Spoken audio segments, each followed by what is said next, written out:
So first of all, let's talk about where you grew up and what that was like for you. I grew up in Farmington Hills, Michigan. Yes. I used to water ski there sometimes. Oh, nice. Okay. All I can remember about Farmington Hills is snow, but anyways, it's summer every now and then, right? Yeah, it is. I went to Hillel Day School, so I went to like a Jewish private school until 8th grade, and then I went to Cranbrook. And it was really, living in Michigan was really transformative, A, because of Cranbrook, which was nurtured the arts so much, and B, I also went to Interlochen School for the Art. Well, Yeah. I went to the camp for 4 summers in a row. You go for 8 weeks at a time, and that just I think from 12 to maybe 16 or 17, and that just completely changed my life. Just to be acting and to be doing what I love 24 hours a day. I remember that I hated the weekends. I was like, no more weekends. I dreaded them because I just enjoyed the work so much. Yeah. So that was a really profound experience for me. Interlochen is a gem that a lot of people don't know about. I actually, when I was in high school, was dating somebody who was a counselor there. So I would go up sometimes to see it, and I would dream about going to Interlochen because we'll tell people about it. I mean, it's such an amazing place dedicated to the arts in Michigan, which is so cool. Tell us more specifically about it. What are some of your memories of it? Well, I just remember that it's sort of embedded in the woods, and everyone has to wear a uniform, which sounds kind of crazy, but for a bunch of like hormone-filled teenagers, that's actually a really good thing. There's sort of, there's really not the competitiveness that you would find someplace else. The competitiveness remains in the arts rather than in what you're wearing. Sure. That's what the emphasis is on. I just remember that everywhere you would walk, you would hear music. I mean, everywhere. There was practice rooms like kind of littered across the campus, and you can choose. I mean, this was many years ago, but you could either be like a musical theater major or a Shakespeare major, sort of straight play. So I did a lot of Shakespeare, and I did a lot of. You're in constant rehearsal for multiple plays, and then your parents can come at the end and see it. And I just remember every year having to leave, having to say goodbye was such torture because, I recognized that this was so special. You were special. You actually had a great gift from a very young age. I mean, to be a performer. Interlochen, first of all, we should say, really is a place for people who are, not just everybody goes to Interlochen. You have to have a certain amount of skill. You have to audition for it. I mean, as a 12-year-old, to have to audition for camp was like, but I just knew that I didn't want to be like in the canoe or building campfires or eating some more. I just did not want to be doing that during my summer. Yeah. And I remember people said to my parents, like, don't you think she'll regret not having a childhood or whatever? But for me, you couldn't rip me away from that. Yeah. That was my childhood. What did you learn there, other than obviously your skills, but what did you learn about life? I think I learned that there's good actors everywhere. There's good artists everywhere. I mean, Interlochen is the type of place where all the kids who are really focused on that one area from all around the world come and meet in one place. And so it's like a mini, not mini Hollywood, but it's like, it sort of gives you a taste of what it's like to audition and what it's like to be competitive. And also, it was the cool kids were the kids that worked the hardest.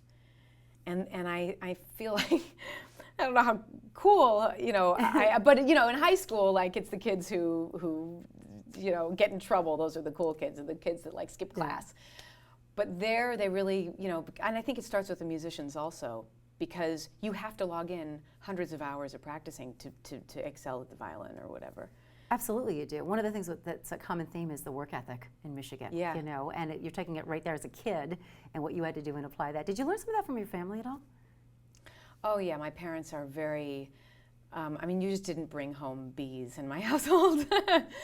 But they never had to force me to study. I mean, I enjoyed it. I liked school. Yeah. But yeah, I mean, my parents really just encouraged me to do whatever I wanted, whatever made me happy from the day I was, born. Who, if anybody, like when you think back to Michigan and you're growing up and kind of setting those values for you or giving you advice, was there somebody who influenced you who's from Michigan that kind of helped you with the future? Yes, I would say that I did this thing in high school called forensics. I did too. Oh, you did? Where it's like competitive speech and debate. Interpretive reading. Exactly. Yes. So I did the dramatic interpretation. And my teacher at Cranbrook, her name was Joyce Morehouse. I think she's retired now. She was like my second mom. I mean, I would wake up at 7 a.m. on Saturdays to go to meets in like Frankenmuth with her. I love that. And she was, you know, we were like this dynamic duo. And oftentimes, I mean, I think I won first in the state a couple years or something like that, you know. And it was just me and her. And she and I would just sort of go backpacking. We would have we would stay together in the same hotel room. Are you still in touch? I haven't talked to her in a long time. She's really involved with the St. Dunstan's players in around Cranbrook. Cool. But she was a huge influence on me. That's very cool. I read that you started a production company and you did plays. I did. When I was 16, there was a play that I wanted to do at Cranbrook, and it was very controversial. It was about abortion and blah, blah, blah, and so they wouldn't let me produce it there. So I was like, okay, well, I'm going to take my bat mitzvah money. I love it. And I'm gonna do this. And so I rented out the Roper State Theater, and I hired a real director and made it equity, made it like, you know, a union, and hired adult actors and, you know, set designers and lighting and everything. And we did 3 plays over. They actually graduated me a semester early from Cranbrook because I was so busy full-time doing that. You were 16. I know, it was crazy. I think back on it now, I'm like, how did I have time to go to school, do forensics, and do that? See, that's what's even more amazing. You're thinking, how did I have the time? And I'm thinking, you were 16. How did you have the thought that you could actually go pull that off? I mean, I think I've always been sort of like a 30-year-old trapped in a kid's body, you know, just always very thinking more about the future. So when you go back to Michigan, where do you like to go eat? I love Greek Town. I love going to eat a Greek. That sweet bread is so good. I mean, my first stop is I go from the airport to Diamond Bakery on Orchard Lake Road because they have those 7-layer cakes that we had every weekend. Every weekend, my parents would get those. Where else do I love? Olga's Kitchen. I mean, this is the junk food that I ate when I was a kid. Yeah, things you probably don't eat as much right now. No. What about places that you would go, or anything?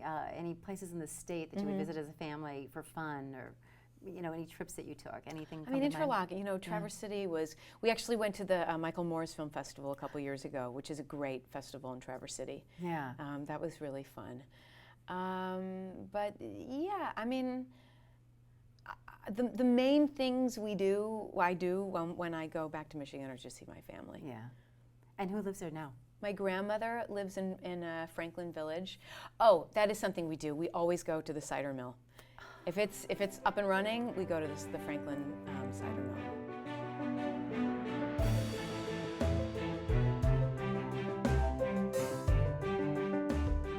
I am so proud to have been born and raised in Michigan because there's a purity to growing up there. There's this sort of like protective bubble. At the same time, you're exposed to the world. There's a lot of diversity there. Detroit is really up and coming right now. There's a lot of really cool things happening there.